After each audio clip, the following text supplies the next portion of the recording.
വേണുഗോപാൽ. ബഹുമാന്യരെ, 23-ാം തീയതി ഒരു ഫലം കൂടി പുറത്തു വരാൻ പോവുകയാണ്. കഴിഞ്ഞ 9 കൊല്ലക്കാലമായി കേരളത്തെ വെറുപ്പിച്ച ഭരണത്തിനെതിരായിട്ടുള്ള ജനവികാരം പ്രതിഫലിപ്പിക്കുന്ന ഒരു തിരഞ്ഞെടുപ്പായിരിക്കും നിലമ്പൂരിലെ ജനങ്ങൾ വിധി എഴുതാൻ വേണ്ടി പോകുന്നത്. ഇവിടെ നിങ്ങളെല്ലാവരും നിശ്ചയിച്ചുറപ്പിച്ചിരിക്കുകയാണ്. നിങ്ങളെ നേരിൽ കണ്ടത് പറയുന്നതിന് വേണ്ടിയിട്ടാണ് നമ്മുടെ പ്രിയപ്പെട്ട പ്രിയങ്ക ഗാന്ധി എത്തിച്ചേർന്നിരിക്കുന്നത്. 23-ാം തീയതി നിലമ്പൂരിന്റെ MLA ആരാണ്? ആര്യാടൻ ഷൗക്കത്ത്. ആര്യാടൻ ഷൗക്കത്ത് ആയിരിക്കും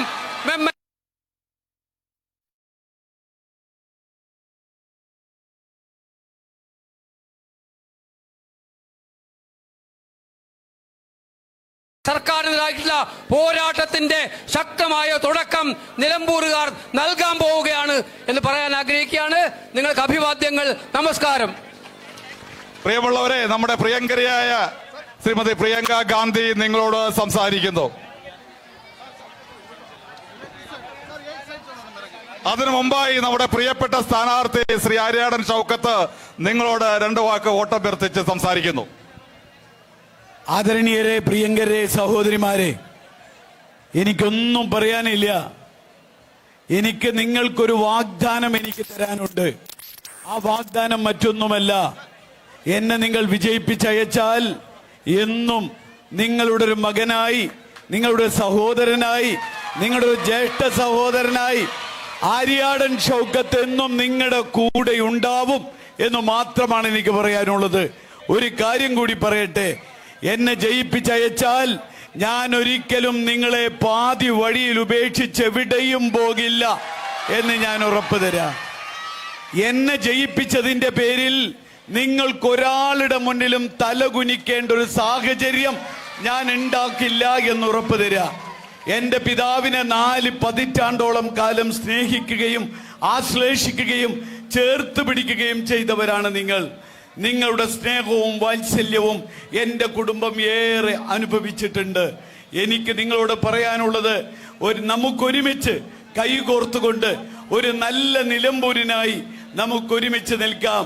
എൻ്റെ ചിഹ്നമായ കൈപ്പത്തി അടയാളത്തിൽ നിങ്ങളുടെ വിലയേറിയ വോട്ടുകൾ എൻ്റെ ചിഹ്നം കൈപ്പത്തി അടയാളത്തിൽ നൽകി വിജയിപ്പിക്കണമെന്ന് വിനീതമായി നിങ്ങളോട് അപേക്ഷിക്കുകയാണ്. ഒരു കാര്യം കൂടി പറയുന്നു, നിങ്ങളുടെ വോട്ട് മാത്രം പോരാ, നിങ്ങളുടെ പ്രാർത്ഥന കൂടി ഉണ്ടാവണം. ഞാൻ ഏറ്റവും ഇതുപോലൊരു ഭാഗ്യം എനിക്ക് ലഭിക്കാനുള്ള പ്രിയങ്ക ഗാന്ധി തന്നെ, പ്രിയങ്കാജി തന്നെ നേരിട്ട് വന്ന് എനിക്ക് വേണ്ടി വോട്ടഭ്യർത്ഥിക്കുന്നു എന്ന് പറയുമ്പോൾ എനിക്ക് ലഭിക്കുന്ന ഏറ്റവും വലിയ അംഗീകാരമാണ് ഈ പാർട്ടി എനിക്ക് തന്നത്. ഈ പാർട്ടിയോട് ഞാൻ അത്രമാത്രം കടപ്പെട്ടിരിക്കും എൻ്റെ ജീവിതം മുഴുവൻ. അതുപോലെ 2 കടപ്പാട്, നിലമ്പൂരിലെ നിങ്ങളോടുള്ള കടപ്പാട്, അതുപോലെ തന്നെ എൻ്റെ പാർട്ടിയോടുള്ള കടപ്പാട്. അത് ഞാൻ ഈ മണ്ണിൽ ജനിച്ചു, നിങ്ങളുടെ കൂടെ ജീവിച്ചു, എൻ്റെ അവസാന ശ്വാസം വരെ ഞാനൊരു നിലമ്പൂരുകാരനായി നിങ്ങളുടെ കൂടെ ഉണ്ടാവും എന്ന് മാത്രം പറഞ്ഞു നിർത്തുന്നു. നന്ദി, നമസ്കാരം.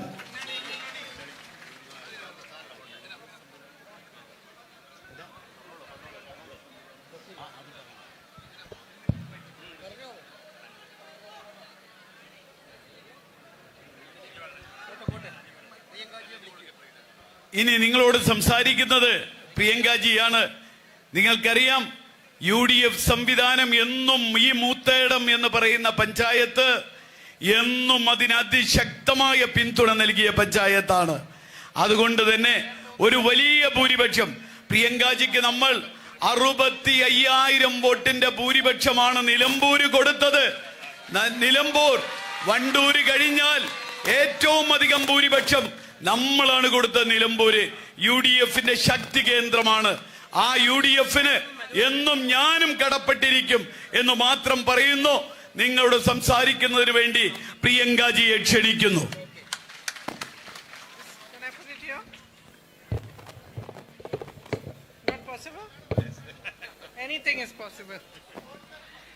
ഈ മഴയത്തും ഇവിടെ എത്തിയ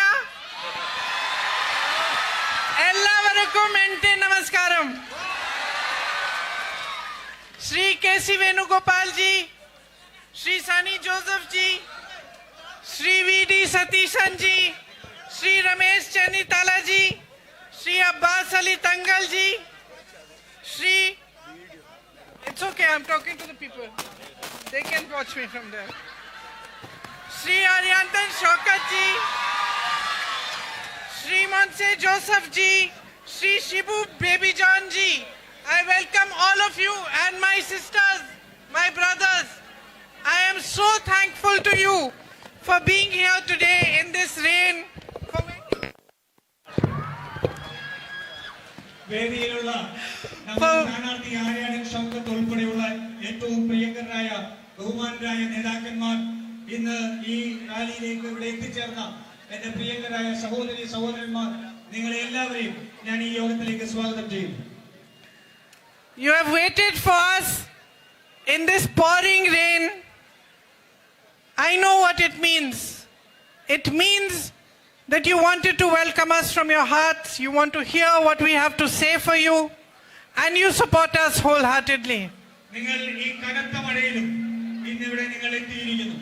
നിങ്ങൾ എന്താണ് പറയാൻ ആഗ്രഹിക്കുന്നത് എനിക്കറിയാം. നിങ്ങൾ ഹൃദയത്തിൽ നിന്ന് ഞങ്ങളെ കാണാൻ നിങ്ങൾ എത്തിയിരിക്കുന്നു. ഞങ്ങൾ സംസാരിക്കുന്നത് കേൾക്കാൻ എത്തിയിരിക്കുന്നു. നിങ്ങൾ യുഡിഎഫിനുള്ള പിന്തുണ നിങ്ങൾ പ്രഖ്യാപിക്കുന്നു. Before I start speaking, I want to thank all of you from the bottom of my heart for the immense support that you gave me in my election. എന്റെ ഇലക്ഷന് ഞാൻ തെരഞ്ഞെടുപ്പിനെ നേരിട്ടപ്പോൾ നിങ്ങൾ എനിക്ക് നൽകിയ ഏറ്റവും വലിയ പിന്തുണയ്ക്ക് ഞാൻ നിങ്ങളോടുള്ള കടപ്പാട് രേഖപ്പെടുത്തുന്നു. You belong to a culture and a tradition that stands for everything our constitution and our nation stands for. നിങ്ങൾ ഓരോരുത്തരും പ്രതിനിധാനം ചെയ്യുന്നത് നമ്മുടെ സംസ്കാരത്തെ, നമ്മുടെ ഈ രാജ്യത്തിന്റെ ഭരണഘടന വിഭാവനം ചെയ്യുന്ന എല്ലാത്തിനെയും പ്രതിനിധീകരിക്കുകയാണ് നിങ്ങൾ ഇവിടെ നിൽക്കുന്നത്. You have a multi-religious culture, a truly secular culture that deserves the respect of the whole of India. നിങ്ങൾ ഏറ്റവും മതേതരമായ, നിങ്ങൾ എല്ലാ മതങ്ങളെയും അംഗീകരിക്കുന്ന, ഈ രാജ്യത്തിന്റെ മുഴുവൻ പിന്തുണ അറിയിക്കുന്ന ഒരു ജനതയാണ് നിങ്ങൾ. Members of your society here have worked tirelessly to build it, to strengthen your society and to strengthen your roots. നമ്മുടെ പൂർവികർ ഉൾപ്പെടെ നമ്മൾ എല്ലാവരും ഈ ആഴത്തിലേക്ക് നമ്മുടെ മതേതരത്തെയും നമ്മുടെ ഒരുമയും നമ്മൾ പടുത്തുയർത്തുന്നതിന് വേണ്ടി പ്രവർത്തിച്ചവരാണ്. I feel so proud whenever I visit, because I see schools, orphanages, universities, so many good works done by your community. ഞാൻ ഇവിടെ എത്തുമ്പോഴെല്ലാം എനിക്ക് അഭിമാനം തോന്നുകയാണ്. നമ്മുടെ സ്കൂളുകൾ, നമ്മുടെ അനാഥാലയങ്ങൾ, നമ്മുടെ സർവകലാശാലകൾ അങ്ങനെ എത്രയോ മഹത്തരമായ പ്രവർത്തനം നടത്തിയ നാടാണ്. It is this culture, this ideology, this spirit of service, of community, regardless of religion, regardless of differences, that we are fighting for. നമ്മുടെ വ്യത്യസ്തമായ ഈ ഇതിനകത്ത് നിന്നുകൊണ്ട് ഈ സമൂഹത്തിന്റെ ഒരുമയും ഈ സമൂഹത്തിന്റെ ഒരുമിച്ചുള്ള ഒരു പ്രതീക്ഷയും വേണ്ടിയിട്ടുള്ള പോരാട്ടമാണ് ഈ രാജ്യത്ത് നമ്മൾ നടത്തിക്കൊണ്ടിരിക്കുന്നത്. And there is nothing more important today than for us to strengthen your culture, strengthen this tradition of unity with which we can stand together as one and face everything that we have to face. നമ്മൾക്ക് നമ്മുടെ സംസ്കാരത്തിനെ, നമ്മുടെ പൈതൃകത്തിനെ, നമ്മുടെ ചരിത്രത്തിനെ എല്ലാം ഒരുമിച്ച് നിന്നുകൊണ്ട് ഈ പോരാട്ടത്തെ മുന്നോട്ട് കൊണ്ടുപോകുക എന്നാണ് നമ്മുടെ ഏറ്റവും പ്രധാനപ്പെട്ട ലക്ഷ്യം. Especially today, when there is so much anger, so much divisiveness being spread, we need to be clear. We need to speak for peace. We need to speak for development. And we need to elect decent, courageous people who devote their time towards real work, helping to uplift society and understanding very well what their duty towards the people is. ഇന്ന് ഈ രാജ്യം വിഭജിച്ചു നിൽക്കുമ്പോൾ, ഈ രാജ്യത്ത് വലിയ രീതിയിലുള്ള വിദ്വേഷം പടർത്തുമ്പോൾ നമ്മൾ ഒരുമിച്ച് നിന്നുകൊണ്ട് അത്തരത്തിലുള്ള പ്രവർത്തനം നമ്മുടെ ജനങ്ങളെ ഒരുമിപ്പിച്ചുകൊണ്ട് ഞങ്ങൾ നടത്തേണ്ട പ്രവർത്തനത്തിന്റെ ഏറ്റവും പ്രധാനപ്പെട്ട ഒരു സമയത്താണ് നമ്മൾ നിൽക്കുന്നത്. You face immense difficulties in your daily life. നിങ്ങൾ നിങ്ങളുടെ നിത്യജീവിതത്തിൽ വലിയ കഷ്ടപ്പാടുകൾ നിങ്ങൾ അനുഭവിക്കുന്നുണ്ട്. I have been your MP now for 7 months. ഞാനിപ്പോൾ 7 മാസമായിട്ട് നിങ്ങളുടെ ജനപ്രതിയായി MP ആയി നിൽക്കുകയാണ്. I travel to all parts of the constituency. ഞാൻ ഈ നിയോജക മണ്ഡലത്തിന്റെ എല്ലാ ഭാഗത്തേക്കും ഞാൻ യാത്ര ചെയ്യുന്നുണ്ട്. And I am beginning slowly to understand what your issues are, what your problems are. ഞാൻ അങ്ങനെ പതുക്കെ നിങ്ങളുടെ വിഷയങ്ങളെ സംബന്ധിച്ച് നിങ്ങളുടെ പ്രശ്നങ്ങൾ എന്താണ് എന്നുള്ളത് ഞാൻ മനസ്സിലാക്കിക്കൊണ്ടിരിക്കുകയാണ്. What I can see is tremendous strength of will and courage in facing whatever it is that you have to face. നിങ്ങൾ എന്ത് കഷ്ടതകൾ നിങ്ങൾ നേരിടേണ്ടി വരുമ്പോഴും നിങ്ങൾക്കുള്ള ഒരു വലിയ ഒരു ധൈര്യം, നിങ്ങളുടെ കരുത്ത് അത് ഞാൻ കാണുന്നുണ്ട്. I have just come from the house of someone who had been killed by a tiger. ഞാനിപ്പോൾ ഒരു മനുഷ്യൻ കടുവയുടെ ആക്രമണത്തിൽ കൊല്ലപ്പെട്ട ഒരു മനുഷ്യന്റെ വീട്ടിൽ പോയിട്ടാണ് വരുന്നത്. I met his wife, his 2 daughters and his little son. ഞാൻ അദ്ദേഹത്തിന്റെ ഭാര്യയെ കണ്ടു, അദ്ദേഹത്തിന്റെ 2 പെൺമക്കളെ കണ്ടു, ഒരു കുട്ടിയെയും ഞാൻ കാണുകയുണ്ടായി. One of the big problems you are facing is the human animal conflict. നിങ്ങൾ അനുഭവിക്കുന്ന ഏറ്റവും പ്രധാനപ്പെട്ട വിഷയങ്ങളിൽ ഒന്ന് മനുഷ്യ വന്യജീവി സംഘർഷമാണ്. I can understand how upsetting this is for you. When you work hard to cultivate your crops and due to this problem the crops are destroyed, lives are destroyed, livelihoods are destroyed. എനിക്ക് കൃത്യമായിട്ട് മനസ്സിലാക്കാൻ കഴിയുന്നുണ്ട്. നിങ്ങളുടെ കൃഷിയിടങ്ങൾ നിങ്ങൾ വളർത്തിക്കൊണ്ടുവരുന്നു, അവിടെ കൃഷി ചെയ്തു വരുമ്പോൾ ഈ വന്യമൃഗ ആക്രമണത്തിൽ ആ കൃഷി നഷ്ടപ്പെടുന്നു, നിങ്ങളുടെ ജീവനുകൾ നഷ്ടപ്പെടുന്നു. I was thinking when I went to Gafur's house, which is just outside your constituency here, that this is now the 7th time that I have visited somebody who has died because of this conflict. ഞാനിപ്പോൾ നിങ്ങളുടെ നിയോജക മണ്ഡലത്തിന്റെ തൊട്ടടുത്തുള്ള ഗഫൂറിന്റെ വീട്ടിൽ ഞാൻ പോയിട്ട് വരുമ്പോൾ ഞാൻ മനസ്സിലാക്കുന്നു, ഈ ചെറിയ കാലയളവിൽ 7ാമത്തെ വന്യമൃഗ ആക്രമണത്തിൽ മരണപ്പെട്ട ആളെയാണ് കാണുന്നത്. It is very important for us to find concrete measures to protect life. ഇത് പ്രതിരോധിക്കുന്നതിൽ വേണ്ടത്ര ശ്രദ്ധ ചെലുത്തുന്നില്ല, ചെയ്യുന്നില്ല. It was deeply disturbing to know about Anantu ഘട്ടത്തിലുള്ള സംഭവങ്ങൾ ഉണ്ടാകുമ്പോൾ അധികൃതർക്ക് പെട്ടെന്ന് അതിനോട് പ്രതികരിക്കാൻ കഴിയുന്ന രീതിയിൽ സംവിധാനം ഒരുക്കേണ്ടതുണ്ട്.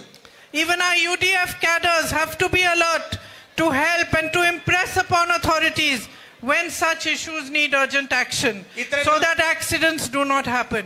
ഇത്തരത്തിലുള്ള അടിയന്തര സംഭവങ്ങൾ ഉണ്ടാകുമ്പോൾ, അതുപോലെ തന്നെ ഇത്തരത്തിലുള്ള സംഭവങ്ങൾ ഉണ്ടാതിരിക്കാൻ നമ്മൾ UDF-ന്റെ പ്രവർത്തകർ അധികാരികളോട് ഏറ്റവും അധികം സമ്മർദ്ദം ചെലുത്തേണ്ടതും ജാഗ്രതയോടെ നിൽക്കേണ്ടതും ഞാൻ മനസ്സിലാക്കുന്നു. There is no point blaming old laws or saying that it is somebody else's fault. When we are in government, when it is a state government, then it is the government's responsibility to place basic protections for lives and livelihoods. നമ്മൾ പഴയ നിയമത്തെ സംബന്ധിച്ചും മറ്റ് കാര്യങ്ങളെ സംബന്ധിച്ചും നമുക്ക് പറഞ്ഞു കഴിഞ്ഞിട്ട് കാര്യമില്ല. ഒരു സർക്കാർ ഉള്ളപ്പോൾ ആ സർക്കാരിന് ജനങ്ങളുടെ ജീവിതം സംരക്ഷിക്കുന്നതിന് വേണ്ടിയുള്ള സംവിധാനം ഒരുക്കുക എന്നുള്ളത് പ്രാഥമികമായ ഉത്തരവാദിത്തമാണ്. So many of my sisters are here. You have come here to hear us speak. എന്റെ ഒട്ടേറെ സഹോദരിമാർ ഇവിടെ എത്തിയിട്ടുണ്ട്. നിങ്ങൾ ഇവിടെ ഞങ്ങൾ സംസാരിക്കുന്നത് കേൾക്കുന്നതിന് വേണ്ടി എത്തിയതാണ്. I know the plight of the ASHA workers of Kerala. കേരളത്തിലെ ആശാവർക്കർമാരുടെ വിധി ദുരിതം ഞാൻ മനസ്സിലാക്കുന്നുണ്ട്. One of my tours over here, I met a number of them together and we had a long discussion. ഞാൻ കഴിഞ്ഞ പ്രാവശ്യം വന്നപ്പോൾ കുറേയധികം ആശാവർക്കർമാരെ കാണുകയും അവരോട് ദീർഘനേരം ഞാൻ സംസാരിക്കുകയും ചെയ്തിരുന്നു. They are proud, brave women. They performed heroic services for the community during COVID. അവർ വലിയ ഒരു കരുത്തുള്ള സ്ത്രീകളാണ്, അവർ വലിയ അഭിമാനികളായ സ്ത്രീകളാണ്. നമ്മുടെ കോവിഡിന്റെ സമയത്ത് ഏറ്റവും അധികം പ്രവർത്തനം നടത്തിയത് അവരായിരുന്നു. And yet today they are protesting for their basic right. പക്ഷെ അപ്പോഴും അവരുടെ ഏറ്റവും അടിസ്ഥാനപരമായ അവകാശങ്ങൾക്ക് വേണ്ടി അവർക്ക് പ്രതിഷേധിക്കേണ്ടി വരികയാണ്. When one of them told me that in the beginning, when the ASHA worker program had begun, it used to be a voluntary thing. They could say we are free from so many hours to so many hours to work.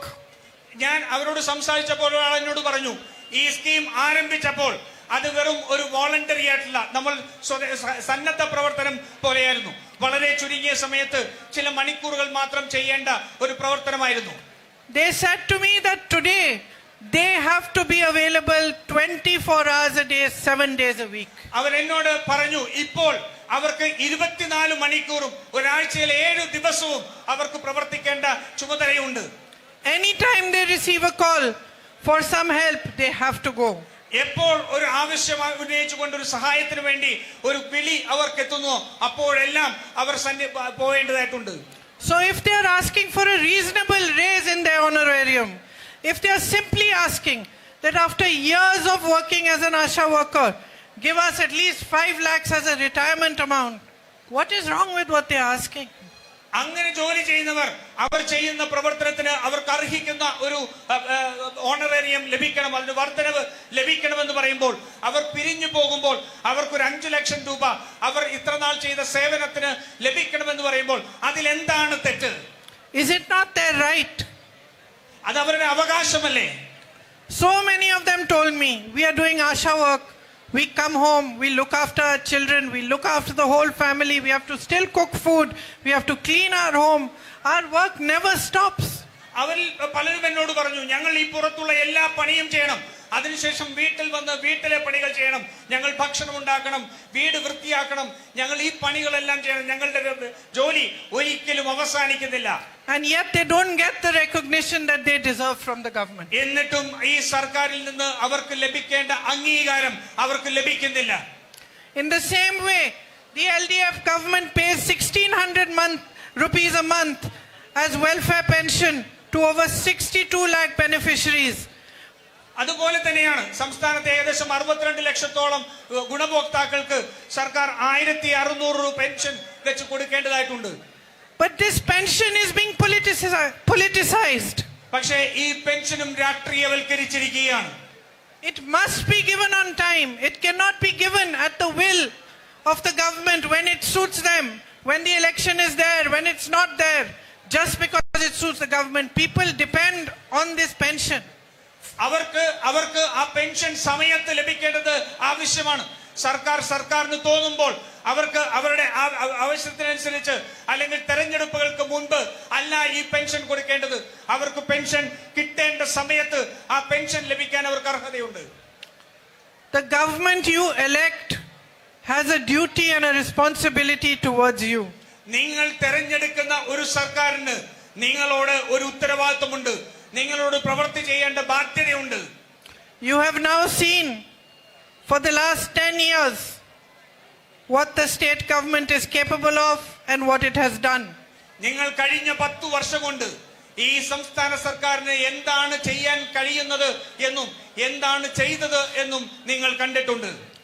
It is time for you to bring about change, and this election is an opportunity to take the first step towards that change. ഈ സംസ്ഥാനത്ത് ഒരു മാറ്റം കൊണ്ടുവരേണ്ടതുണ്ട്. ആ മാറ്റത്തിന് വേണ്ടിയ ആദ്യത്തെ അവസരമാണ് ഈ ഉപതെരഞ്ഞെടുപ്പ്. What is that change എന്താണ് ആ മാറ്റം that I am talking about? ഞാൻ സംസാരിക്കുന്ന ആ മാറ്റം എന്താണ്? It is the change from having a government that cares deeply about you, that works towards resolving towards your problems. That is the change that I am talking about. നിങ്ങളുടെ ആവശ്യങ്ങൾ മനസ്സിലാക്കുന്ന, നിങ്ങളുടെ ആവശ്യങ്ങൾക്ക് വേണ്ടി പ്രവർത്തിക്കുന്ന, നിങ്ങൾക്ക് സംരക്ഷണം നൽകുന്ന ഒരു ഗവൺമെന്റ്, ഒരു സർക്കാർ, ആ സർക്കാരിനെ കുറിച്ചാണ് ഞാൻ മാറ്റം എന്ന് വേണ്ടത് എന്ന് പറയുന്നത്. It is not just in Kerala today, but in the entire nation that politics comes first and people are coming second. കേരളത്തിൽ മാത്രമല്ല, പക്ഷേ ഈ രാജ്യത്ത് മുഴുവൻ ഇന്ന് ജനങ്ങൾക്ക് മേലെയായി രാഷ്ട്രീയത്തെ കൊണ്ടുവന്നിരിക്കുന്ന സാഹചര്യമുണ്ട്. Your lives, your livelihoods should not be politicized. നിങ്ങളുടെ ജീവിതവും നിങ്ങളുടെ ജീവനോപാധികളും ഒരിക്കലും രാഷ്ട്രീയവൽക്കരിക്കപ്പെട്ടുകൂടാ. Your pensions should not be politicized. നിങ്ങളുടെ പെൻഷൻ ഒരിക്കലും രാഷ്ട്രീയവൽക്കരിച്ചു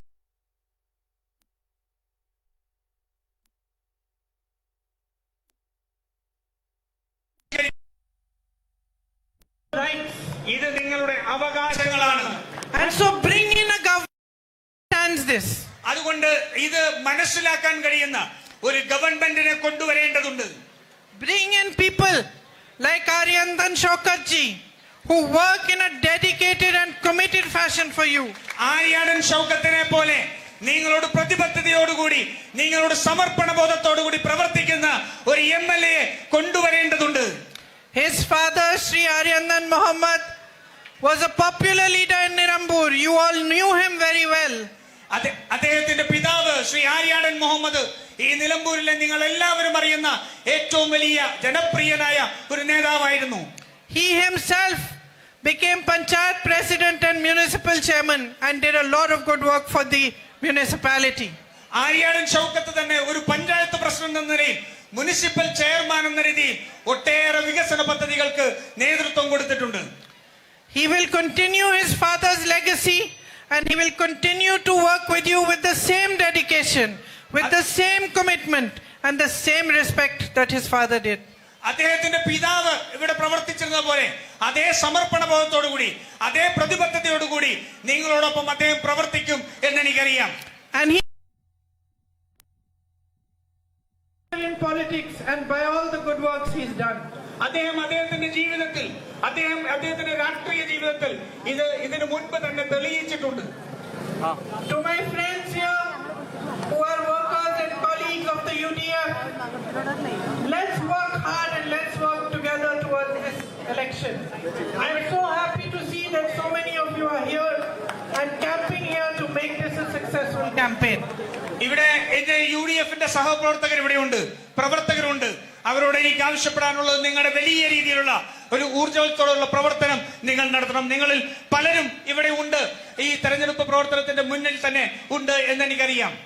My sisters, brothers, let us send a message to the whole of Kerala from here. Let us tell them, let us tell all the people who are fighting different elections after 1 year that what we want is a government that works for the people. What we want is our representatives that are committed and dedicated to the people of Kerala and to making a stronger future for you. അതുകൊണ്ട് സഹോദരി സഹോദരന്മാരെ, ഞാൻ നിങ്ങളോട് പറയട്ടെ, കേരളത്തിന് മുഴുവൻ ഒരു സന്ദേശമായി ഈ തെരഞ്ഞെടുപ്പ് മാറണം.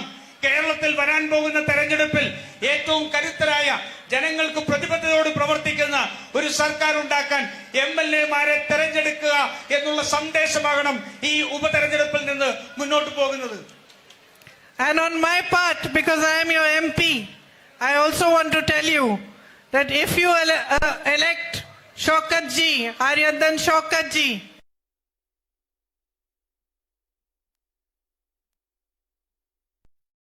നിങ്ങൾ ആര്യാടൻ ഷൗക്കത്തിനെ വിജയിപ്പിക്കുകയാണെങ്കിൽ എന്റെ പ്രവർത്തനവും വളരെയധികം സുഗമമായി മുന്നോട്ട് കൊണ്ടുപോകാൻ കഴിയും. because when we need to get work done for you, we can do it together. We can put all our resources and all our force and strength into doing it both together. കാരണം നമുക്ക് ഒരു പ്രവർത്തനം നടത്തി നമുക്ക് മുന്നോട്ട് കൊണ്ടുപോകണമെങ്കിൽ നമുക്ക് ഒരുമിച്ച് നിന്ന് പ്രവർത്തിക്കാൻ കഴിയും. നമ്മുടെ എല്ലാ വിഭവങ്ങളും നമ്മുടെ എല്ലാ ശക്തിയും ഉപയോഗിച്ചുകൊണ്ട് നമുക്ക് ആ പ്രവർത്തനത്തെ മുന്നോട്ട് കൊണ്ടുപോകാൻ കഴിയും. So I hope that on the day of the election you will remember all these things I've said. അതുകൊണ്ട് ഈ തെരഞ്ഞെടുപ്പ് ദിവസം ഈ പറഞ്ഞതെല്ലാം നിങ്ങൾ ഓർത്തു വെക്കും എന്ന് ഞാൻ വിശ്വസിക്കുന്നു. And you will make him victorious. Shri Aryadan ഷൗക്കത്തിനെ നിങ്ങൾ വിജയശ്രീലാളിതനാക്കും എന്ന് ഞാൻ പ്രതീക്ഷിക്കുന്നു. So that we can work with even more dedication and double force for you. അതുകൊണ്ട് നമുക്ക് ഇരട്ട ശക്തിയോടുകൂടി കൂടുതൽ സമർപ്പണബോധത്തോടെ ജനങ്ങൾക്ക് വേണ്ടി പ്രവർത്തിക്കാൻ കഴിയും. Thank you, all the very best, and thank you again for waiting for us in this rain. എല്ലാവരോടും നന്ദി. ഇത്രയും വലിയ മഴയത്ത് നിങ്ങൾ കാത്തു നിന്നതിലുള്ള നന്ദി ഒരിക്കൽ കൂടി അറിയിക്കുന്നു.